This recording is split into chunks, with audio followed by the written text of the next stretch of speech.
Marks తక్కువ వస్తున్నాయని tuition లో వేశాం. అయినా సరే చదవట్లేదంట. సిగ్గనిపించట్లేదా నీకు?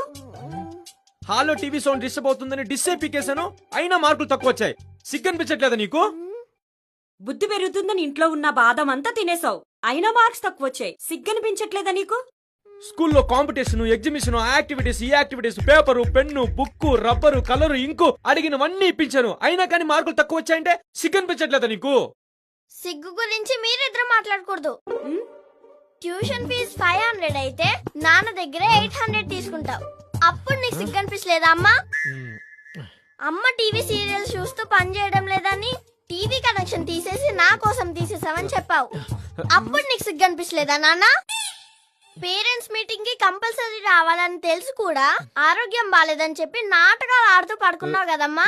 ఆ రోజు నీకు సిగ్గు అనిపించలేదా? నాకు ట్యూషన్ కి లేట్ అవుతుందని తెలుసు కూడా పక్కింటి ఆంటీ అడగగానే పరిగెత్తుకుంటే వెళ్ళి దింపేసొచ్చావు కదా. అప్పుడు నీకు సిగ్గు అనిపించలేదా నాన్న?